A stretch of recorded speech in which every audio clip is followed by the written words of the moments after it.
Bonjour à tous et bienvenue sur la chaîne Proactive Boss. Dans cet épisode, on va parler de la fake news de la SEC hier, puisque le compte a été piraté. On va voir aussi aujourd'hui donc les nouveautés par rapport à cette approbation de l'ETF Bitcoin Spot, et on va regarder qu'est-ce que cette approbation d'ETF Bitcoin Spot pourrait faire sur le prix de Bitcoin. Si c'est votre première fois sur cette chaîne YouTube, n'hésitez pas à vous abonner, n'hésitez pas aussi à cliquer sur la petite cloche pour avoir des notifications lorsque les nouvelles vidéos sortent. On est actuellement 308 abonnés, alors c'est extraordinaire, on a presque gagné 200 et quelques abonnés en espace de 15 jours. Ça me fait énormément de plaisir d'échanger avec vous. Je sors régulièrement des épisodes et des vidéos dès que j'ai un peu plus de news qui sont intéressantes, bien évidemment, pour la communauté crypto. Donc abonnez-vous, commentez, likez la vidéo et puis ça me fera extrêmement plaisir. Toujours le petit disclaimer, ce contenu est purement informatif et divertissant. Je ne suis pas un conseiller financier professionnel. Consultez des professionnels avant de prendre des décisions financières. Votre responsabilité individuelle est engagée.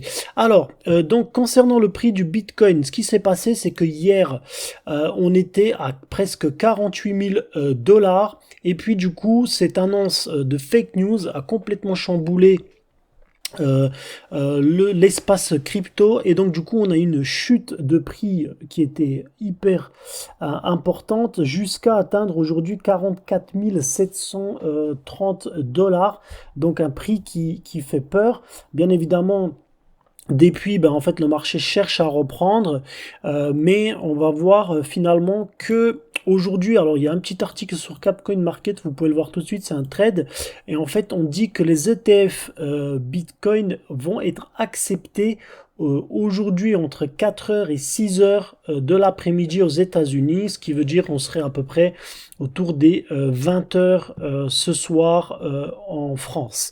Donc ça c'est plutôt positif. Alors bien évidemment, on a toujours cette crainte que ces donc ces ETF ne soient pas acceptés, et ça pourrait complètement à nouveau chambouler le marché. Mais en tout cas cette fake news aujourd'hui se transforme plutôt en une spéculation de l'approbation qui peut être positive, et donc du coup après on verra ce qui va se passer. En tout cas, vous voyez là sur l'Ethereum, on a une envolée de prix depuis quelques temps. Alors on va le regarder surtout sur ces derniers jours. Donc là on a eu cette baisse hier, donc qui est vers 21h55, on a touché 2251 dollars, et là actuellement à 2390 dollars.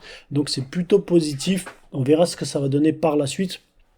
En tout cas, si les ETF Bitcoin Spot et ETF Ethereum sont approuvés, on devrait avoir une montée importante de prix. Alors, rapidement, ce qui s'est passé donc hier avec cette fake news, hier à 17h, ça a complètement chamboulé le marché. On voit que le prix du Bitcoin a chuté assez rapidement. Et puis du coup, les analystes, certains analystes, ils étaient plutôt favorables à la vente. On était presque à 38% sur eToro qui était favorable à la vente de Bitcoin. Seulement 24% qui étaient plutôt favorables à la conservation. Et pour l'achat, on reste quand même sur 38%.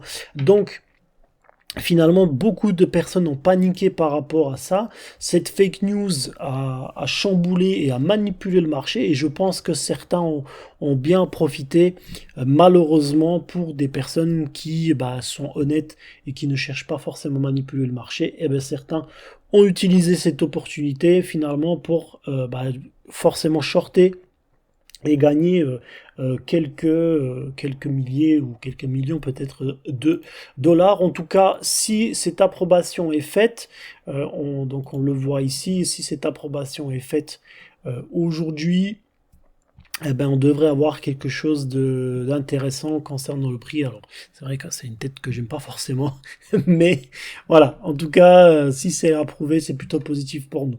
Alors, on va revenir donc justement sur cette fake news. On va parler un petit peu de ce qui s'est passé.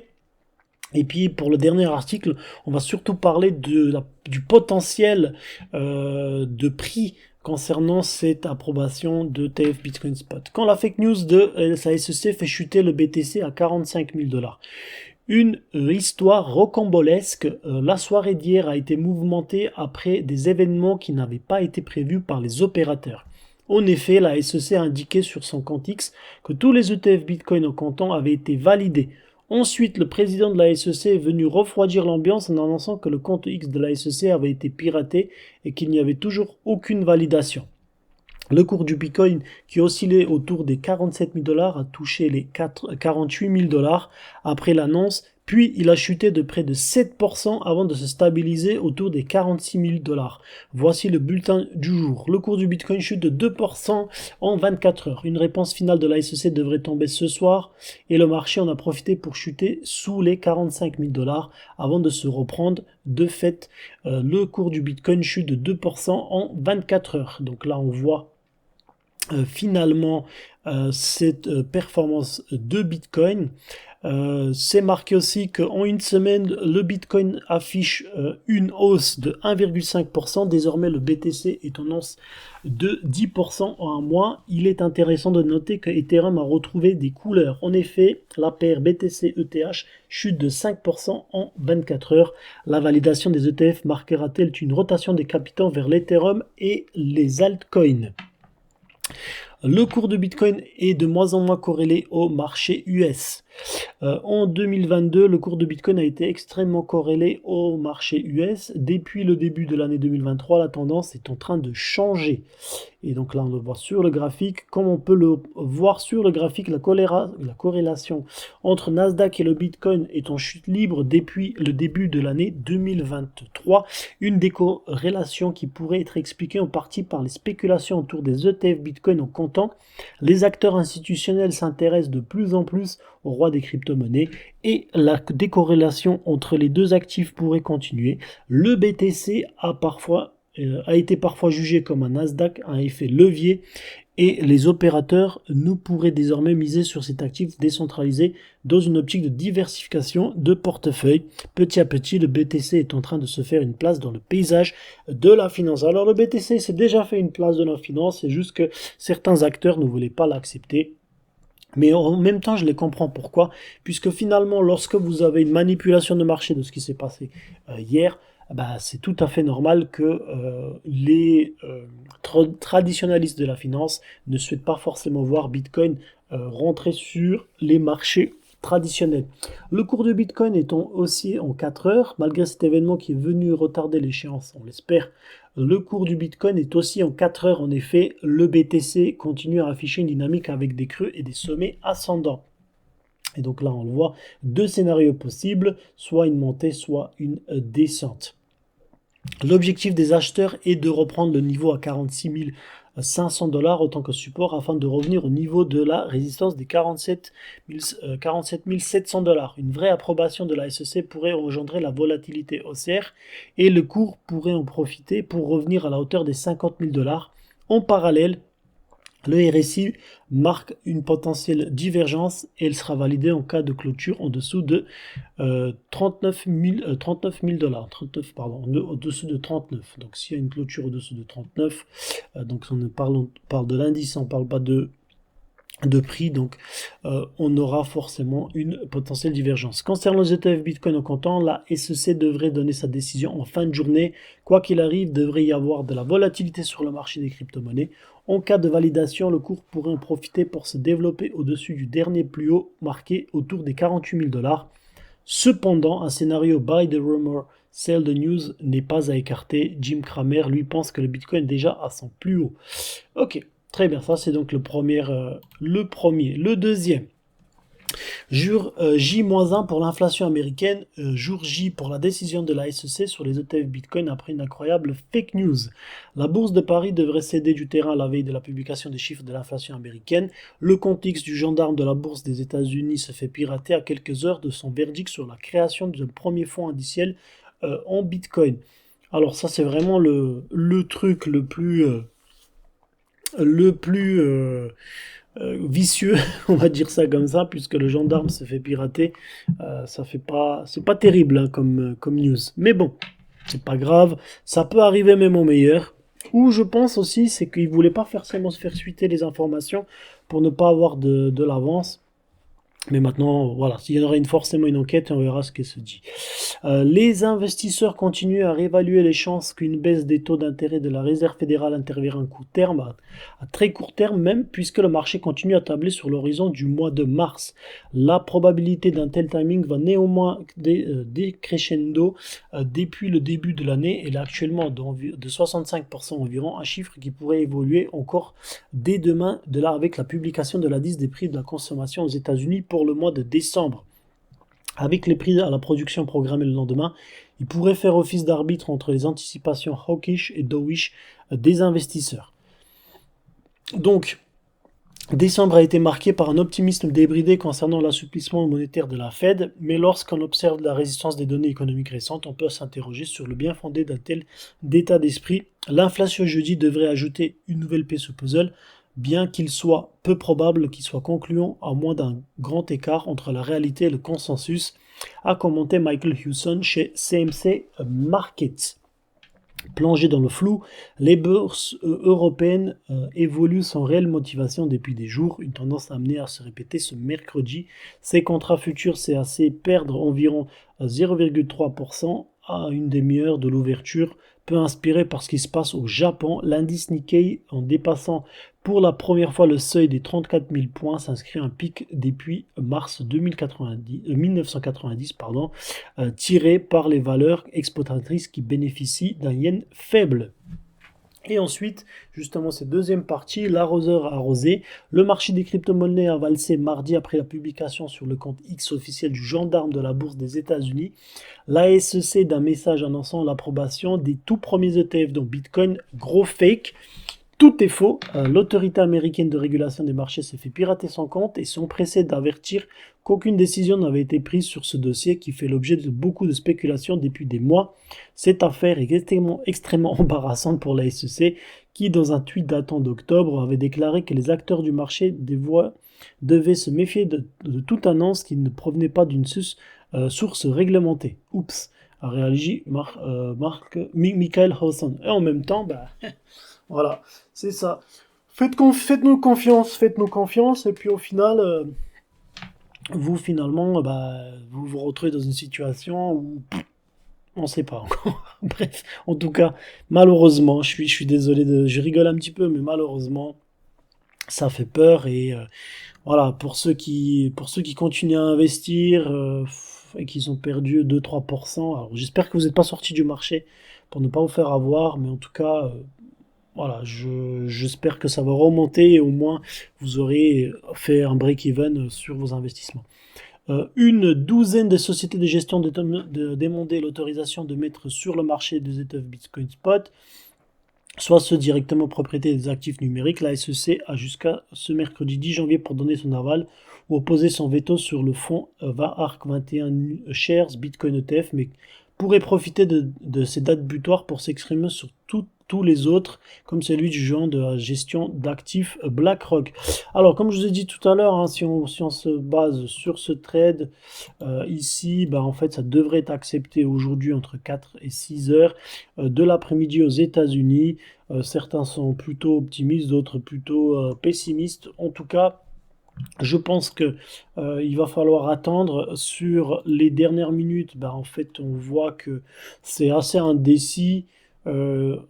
Quand on regarde bien sur les 5 minutes, alors c'est avec cette chute depuis 21h15 hier soir, on a du mal à voir une poussée forte. Le prix a vraiment descendu très très bas et quand on regarde ici, on n'a pas forcément des indicateurs qui nous permettent de dire que ça va être quelque chose de positif sur 10, 15 et même 30 minutes. On est en dessous du support dynamique, donc ici qui était à 200. Alors ça peut être une anomalie, comme je dis, ça peut être vraiment une anomalie. Et puis derrière, on va avoir un price action qui peut remonter. Mais quand on voit ça, si on a un death cross ici qui se croise, et puis qu'on touche, voilà, on touche ce support horizontal à 43 884, ça va être très difficile. Donc il faut absolument qu'ici ça rebondit. On le verra ce qui va se passer dans les prochaines heures. En tout cas là pour l'instant ça cherche à rebondir sur les dernières heures. Sur les 4 heures on est on n'est pas très positif, et donc ça c'est vraiment cette fake news qui a engendré la chute du marché. En tout cas sur les daily et sur du weekly, on reste plutôt positif. Alors maintenant, quelque chose de plus intéressant, c'est surtout en fait qu'est-ce que l'ETF Bitcoin pourrait faire pour le prix du Bitcoin. Et finalement, selon certains, ce cours pourrait propulser à 2000 $ le Bitcoin en 2025. Et donc ça, c'est Standard Chartered qui nous sort cette information. Alors, la SEC, Autorité des marchés financiers aux États-Unis, doit rendre sa décision concernant l'approbation d'un premier ETF sur le Bitcoin ce mercredi 10 janvier au plus tard. En cas de verdict positif, les flux seraient tels que le cours de la crypto-monnaie pourrait être multiplié par 4 en 2 ans. Alors, on va voir d'où vient ces 4. C'est maintenant une question d'heure. C'est en effet ce mercredi 10 janvier, date butoir, que l'autorité des marchés financiers américains, la SEC, doit rendre sa décision concernant une approbation du premier ETF basé sur le Bitcoin. C'est lui développé conjointement par ARK Invest et 21 Shares. Une dizaine d'autres ETF sont dans les tuyaux. Parmi les émetteurs, on trouve des grands noms comme Fidelity, BlackRock, Van Eck et WisdomTree, mais aussi des pure players, des crypto-monnaies comme Grayscale, Bitwise et Valkyrie. L'approbation est inévitable, avait estimé lundi l'ancien président de la SEC, Jay Clayton, dans le cadre de l'émission Squawk Box de CNBC. À la question de ce qu'il fallait attendre cette semaine, il n'y a plus à décider. Il n'y a plus rien à décider, c'est un grand pas en avant non seulement pour le Bitcoin, mais pour la finance en général.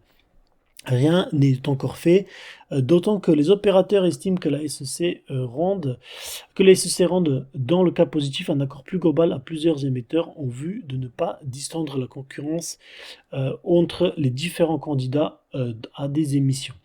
Comme l'or, mais en plus rapide. Alors, pour Geoffrey Kendrick, analyste chez Standard Chartered à Londres, interrogé par la même chaîne d'information, qu'une telle approbation entraînerait des flux importants et une hausse du cours de Bitcoin. Et si les afflux d'ETF se matérialisent comme nous les prévoyons, nous pensons que le niveau fin 2025 plus proche de 200 000 $ est possible, ce à comparer à un niveau d'un peu moins de 47 000 $ d'aujourd'hui. La banque britannique estime que 437 000 à 1,2 million de bitcoins correspondrait à un montant de 50 à 100 milliards de dollars seraient dès lors détenus dans des ETF spot bitcoin d'ici fin 2024. Des prédictions qui se basent sur l'expérience de l'or en 2004. Les prix de l'or a été multiplié par 4,3 au cours des 7 à 8 années qu'il a fallu pour les avoir. Les ETF products en or arrivent à maturité après l'introduction du premier produit, a rappelé Geoffrey Kendrick. Nous attendons à ce que Bitcoin bénéficie de hausses d'une ampleur similaire suite à l'approbation des ETF au comptant, mais nous voyons ce mouvement se matérialiser sur une période plus courte, 1 ou 2 ans, étant donné que nous pensons que le marché des ETF Bitcoin se développera plus rapidement. Donc a déclaré Monsieur Kendrick à CNBC. Alors, qu'est-ce que vous en pensez? Est-ce que vous pensez finalement qu'on pourrait avoir quelque chose où on va avoir un Bitcoin à 200 000 $? Alors, ce serait extraordinaire. Donc, c'est x5. Ça veut dire qu'il faudrait que le que le market cap soit actuellement, donc qui est actuellement à 881 milliards. Il faudrait qu'il soit, donc si on multiplie par 3, il faudrait qu'il soit à 3200 milliards de dollars pour pouvoir avoir donc ces prix-là. Est-ce que c'est possible? C'est possible. Je pense que dans un marché, dans un contexte financier actuel, tout est possible. On l'a déjà vu, hein, on a déjà vu des montées spectaculaires, x4 en espace de 2 ans. Ça me paraît gros, mais on ne sait pas. Hein, peut-être que finalement, il faut prendre en considération plusieurs facteurs, notamment ce halloween, notamment le facteur de l'approbation des ETF, et on pourrait avoir quelque chose à 200 000 $. Maintenant, ça reste quand même de la spéculation. En tout cas, je préfère toujours acheter quand c'est moins cher que quand c'est plus cher. Donc, si aujourd'hui j'achète des bitcoins à 44 000 dollars et puis que dans 2 ans ils sont à 200 000, je ne peux que profiter de la situation, bien évidemment. Dites-moi dans les commentaires qu'est-ce que vous en pensez. Est-ce que vous pensez finalement que le bitcoin va faire 200 000 dollars? Dites-moi aussi dans les commentaires si vous pensez qu'il aura une surprise cet après-midi et que le ETF Bitcoin Spot ne sera pas approuvé et qu'on va se retrouver dans une situation finalement où on devrait attendre encore un petit peu pour cette approbation-là, surtout dû au hack, au piratage qui s'est passé hier dans l'après-midi avec la SEC. Merci beaucoup de m'avoir écouté et moi je vous retrouve très bientôt pour un prochain épisode. Ciao ciao.